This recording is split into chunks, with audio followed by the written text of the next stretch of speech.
कि मेरे कत्ल के बाद उसने जफा से तोबा, हाय उस जोद पशेमा का पशेमा होना। मुबैना तौर पर बाजवा साहब जाते जाते जर्नलिस्ट से मिल रहे हैं, अपनी सफाइयां पेश कर रहे हैं, एतराफ भी कर रहे हैं, मगर अब कौम को इन एतराफात की कोई जरूरत नहीं रही। रजीम चेंज ने इस मुल्क को कौम को जितना भी नुकसान पहुंचाना था पहुंचा दिया है। अब तक कौम जल्जले के झटकों के जद में है। लगता है बाजवा साहब को रात भर नींद नहीं आती, बेचैनी घेरे रहती है। इस पर शायर कहता है, मौत का एक दिन मुय्यन है, नींद क्यों रात भर नहीं आती। आगे आती थी हाले दिल पे हंसी, अब किसी बात पर नहीं आती। मरते हुए तोबा तो ईमान वाली की भी मंजूर नहीं होती, फिरौन की तो बिल्कुल भी कबूल नहीं हुई थी। बाजवा साहब अब पछताए क्या होत जब चिड़ियां चुग गई खेत। मुबैना तौर पर सोशल मीडिया पर एक खबर गर्दिशकारी है कि कल बाजवा साहब ने चंद नामवर सहाफियों के साथ अलविदाई मीटिंग की, जिसमें आसमा शिराजी ने बड़ा अहम सवाल पूछा कि बाजवा साहब, रजीम प्रोजेक्ट आपका वो फेलियर है जिसे फौज को कई दहाइयों तक भुगतना होगा। बाजवा साहब ने पहली बार हक गोई का मुजाहरा किया और बड़े दुखी दिल के साथ कहा कि हम 4 जनरल्स पीडीएम पर कुर्बान हुए हैं और बड़ा दुख ये है कि फौज की साख को नाकाबिले तलाफी नुकसान पहुंचा है। हमने देखा कि सीपैक आ चुका है, माशियत मजबूत है। तारीख में पहली बार पाकिस्तान इतना स्ट्रॉन्ग था, डॉलर भी कांस्टेंट था। हमने पीडीएम के लिए तमाम रास्ते क्लियर किए और इसने हमें यकीन दिलाया कि माशियत इससे भी बहुत ज्यादा बेहतर होगी, क्योंकि हमारे पास 200 बंदों की माशी टीम है। लेकिन पीडीएम को लाने के बाद हमें चंद महीनों में ही एहसास हो गया था कि हम बहुत बड़ी गलती कर बैठे हैं, क्योंकि हम इसका हिस्सा थे। इसलिए हमने आखिरी दम तक पीडीएम को बेहतर करने की, मुल्कों से ताल्लुकात बेहतर करने की कोशिश की, लेकिन ये न चल सके, क्योंकि ये सिर्फ बातें ही कर सकते थे, अमलन इनके पास कुछ भी नहीं था। मजीद तबाही से बचने के लिए हमने न्यूट्रल होना ही बेहतर जाना। अब हमें गेट नंबर 4 को मुकम्मल तौर पर हर किस्म के सियासतदानों के लिए बंद करना होगा। इसी में पाकिस्तान की भलाई है। इसे कहते हैं शाम के निकल जाने के बाद लकीर पीटना। बाजवा साहब का एतराफ सुनकर यही मिसाल समझ में आ रही है। इस एतराफे जुर्म में बाजवा साहब बहुत देर कर दिया आपने, क्योंकि मरते वक्त तो हर बुरे बंदे की यही ख्वाहिश होती है कि अल्लाह पाक कलमा नसीब फरमा दे। आपके एतराफ की अब कोई हकीकत नहीं, ये सब महज एक बयानिया है अपना अपना दामन साफ करने का। वैसे बाजवा साहब इतने भी काका चूचा नहीं थे कि इन्हें 200 बंदों की खलाई माशी टीम नजर आ गई पीडीएम के पास। इनका सारा भरोसा मिफ्ताह इस्माइल के दावों पर था, जिसे इन्होंने खुद ही गलत साबित कर दिया। वैसे मिफ्ताह इस्माइल ने जितने चक्कर गेट नंबर 4 के लगाकर इन्हें कायल किया था कि वो एक इकोनॉमिस्ट हैं, इतनी मेहनत वो अपनी काबिलियत पर की होती तो शायद अपना और बाजवा साहब का कुछ तो बरम बाकी रह जाता। इसके बाद मरियम नानी की आरडीओस पकड़ी गयी। अखे अंकल, एक बार इसहाक डालर को पाकिस्तान आ जाने दें, वो अमेरिका से डॉलर तोड़ लाएंगे। अमेरिका से डॉलर तो क्या तोड़ने थे,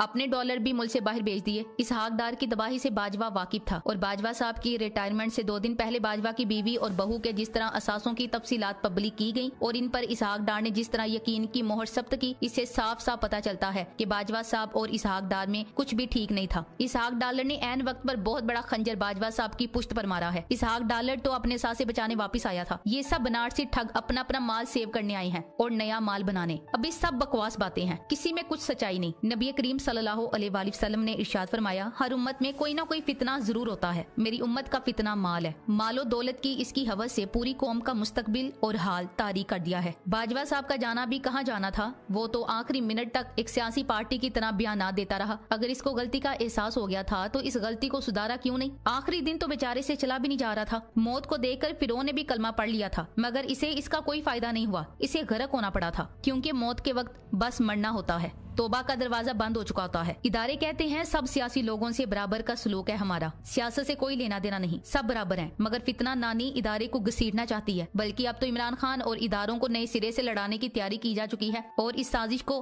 पीटीआई वालों ने खुद ही नाकाम बनाना है। मुशर्रफ के खिलाफ भी वक्त आने पर नवाज शरीफ ने मुकदमा दर्ज करवाया था, लेकिन इनका आपस में इत्तेहाद बहुत है। मुशर्रफ को हवा भी छू नहीं सकी थी। फिर देखें क्या हुआ, सब कुछ उल्टा के रख दिया गया और मुल्क का मफाद दफन हो गया। यहाँ सब भी अपने अपने मफाद के मारे हुए हैं। मुशर्रफ को भी चाहिए था कि नवाज शरीफ के खिलाफ कारगिल में गद्दारी का मुकदमा दर्ज करते। पाकिस्तान का हाल और मुस्तकबिल इन्होंने दाव पे लगा दिया। अच्छी भली चलती हुकूमत तरक्की करती माशियत बर्बाद कर दी। इनका गुनाह नाकाबिले माफी है। पाकिस्तान के हर गद्दार पर आर्टिकल 6 लगना चाहिए। रायत और माफी नहीं होनी चाहिए। पाकिस्तान की खुशकिस्मती ये रही है कि इसका दुश्मन कभी भी गुमनाम नहीं रहा। जिसने भी इस मुल्क कौम के साथ जुल्म किया वो बेनकाब जरूर हुआ है। तो वह हमारी गैरत पर गर्दन काटने के बजाय वतन गद्दारी की वजाहतें सुन रहे हैं। ये तो अब अगलों का काम है कि इन पिछलों से हिसाब लें। खाली एतराफ करने से कुछ नहीं होगा। हमें अपने मुल्क की ऐसी शख्सियत के होते हुए कभी बेरूनी गद्दारों की जरूरत नहीं रही। अवाम को बहुत बड़ा धोखा दिया है इन सब ने मिलकर, सिर्फ अपने केसेस खत्म कराने के लिए लोगों के कत्ल किए गए, अवाम की हालत खस्ता कर दी। जैसे अरशद शरीफ की तस्वीर चंद मुलाजिम सहाफियों के जरिए तस्दीक के लिए फैलाई गई। क्या ऐसे में जनरल रिटायर्ड बाजवा और इनकी फैमिली की एयरपोर्ट से बैरून मुल्क जाने की तस्वीर फैलाई जाएंगी? क्योंकि ये तो तय है कि रुखसती का वक्त करीब आ रहा है। पाकिस्तान इस काबिल नहीं कि यहाँ रिहाइश इख्तियार की जाए। पाकिस्तान तो गुलामों की कॉलोनी है जहाँ बदमाशी करने के लिए आते हैं। रिहाइश पजीर होने के लिए अंग्रेज का मुल्क बेहतर है क्योंकि वहाँ हड्डी मोटी मिलती है। बाजवा साहब के दौर में अरशद शरीफ का कत्ल भी एक बहुत बड़ा मुअम्मा है, जिसका इल्जाम अरशद शरीफ के दफन होने से पहले इमरान खान और सलमान इकबाल पर डालने की भरपूर कोशिश की गई। लोग सब कुछ भूलने को तैयार हैं, मगर लोग अरशद शरीफ को भूलने को तैयार नहीं हैं। लोग सब कुछ भूल जाते, माइशत की तबाही, सहाफियों पर जुल्म ज्यादती, चादर और चार दीवारी के तकद्दुस की पामाली, अल्लामा इकबाल की बहू के घर छापा भी भूल जाते। मगर ये नहीं होना चाहिए था, इस इंतहा तक नहीं जाना चाहिए था। कौम पिछले 8 माह की तकलीफ भूल जाती। करप्शन के खिलाफ बोलने की सजा इतनी घनौनी नहीं होनी चाहिए थी। बात अगर सिर्फ तस्वीर की होती तो मरियम नवाज और नवाज शरीफ पाकिस्तान नहीं दुनिया के मकबूल तरीन लीडर होते। इज्जत दिलों में होती है और इसके लिए किरदार का गाजी होना पड़ता है। वो शहीद होकर लाखों नहीं करोड़ों लोगों के दिलों में जिंदा है और हाजी के जाने पर लोग मिठाई बांट रहे हैं और योम निजात मना रहे हैं। ये रिवाज कब खत्म होगा कि जो भी जनरल रिटायर होता है वो बच्चों समेत बैरून मुल्क मुंतकिल हो जाएगा? कमाई और चोरी पाकिस्तान में और अपने बच्चों का मुस्तकबिल दियारे गैर में, और पाकिस्तानी और इनके बच्चों की जलालत पाकिस्तान में। कब रुकेगा ये सिलसिला? ये भी सिर्फ और सिर्फ पाकिस्तान में होता है कि असासे बनाने वाले से सवाल नहीं होता, असासों की तफसीलात जारी करने वाले को नौकरी से निकाल दिया जाता है। इमरान खान कहते हैं कि मुझे बाजवा साहब ने कई मरतबा कहा बुजदार को हटाओ, तुम्हारी बदनामी हो रही है। मैंने कहा 22 साल से नीचे से सियासत करके ऊपर आया हूँ, मुझे नहीं पता मेरी बेहतरी क्या है, आपको कैसे पता? ये तो ऐसे है मैं आपको हिदायत दूं फौज में ये करना शुरू कर दो। इमरान खान की यही खुदसरी इन्हें नहीं भाई। इमरान खान के साथ एक पेज पर थे, इसलिए अवाम ने भी कंधों पर बिठा लिया। इन्होंने अवाम की मोहब्बत का मतलब गलत समझ लिया। इन्होंने समझा कि इमरान खान को डिफेम कर दिया है, अब इसे उतार देना चाहिए क्योंकि नवाज शरीफ ने मुल्क को दिवालिया करके इख्तिदार छोड़ा था। इसहाक डालर ने जितना कर्जा बैरून मुल्क से लिया था वो सारा कर्जा डकार कर ये लोग गए थे, इसलिए नवाज शरीफ को साफ करने के लिए इमरान खान को ले आए। जैसे ही माशी असम्बली इसे बाहर निकाल दिया। इस करप्ट निजाम का बहुत अच्छे से इस्तेमाल किया। जब काम निकल गया तो खान का तख्ता उल्टा दिया और अमेरिका की मर्जी भी शामिल हो गई। शर्म का मकाम तो ये है आजम स्वाति से दिल नहीं भरा और कमल शोजब साहिबा की वीडियो बनाकर इसकी बेटी को नामालूम नंबर से भेज दी गई। ये पाकिस्तान है या कोई गंदा मोहल्ला है? ये कौन लोग हैं? इनके घरों में माँ बहन नहीं क्या? या अपनी माँ बहनों के साथ भी ये लोग यही करते हैं? बेशरम लोग इंसानियत के हर लेवल से गिर चुके हैं। शहबाज शरीफ का सबसे बड़ा मोहसिन कमर जावेद बाजवा है, जिसने इसकी नाकाम हसरत पूरी की और वजीर आजम बनवा दिया। बेचारे की दिन रात की मेहनतों का फल समेटने को फितना नानी तैयार हो चुकी थी। खानदान में कौन था जो नूलिक समेत 13 पार्टियों को इसकी वजारती उज़्मा पर राजी करता? ये काम बाजवा साहब ने किया। गैरों पे करम, अपनों पे सितम। हमारे लिए खान साहब की हुकूमत बेहतरीन अहद साबित हुआ। कम से कम इस अहद में आपकी असलियत अयां हो गई। हम तो आपको फरिश्ता समझते थे, जबकि आप तो मफाद परस्त शैतान थे। बाजवा बस नवाज शरीफ को वजारती उज़्मा नहीं दिलवा सका, बाकी कोई कसर नहीं छोड़ी। इस जालिम ने पाकिस्तान का दिवालिया कर गया है। कोई ऑस्ट्रेलिया और कोई बेल्जियम में जजीरे बना रहा है, जबकि कप्तान पाकिस्तानियों के लिए तीसरा शौकत खानम अस्पताल कराची में बना रहा है। सुबह उठने से रात को सोने तक यही बददुआ निकलती है कि इस मुल्क को उजाड़ने वाले तेरी नस्लें बर्बाद हों। Thanks for watching. Allah Hafiz.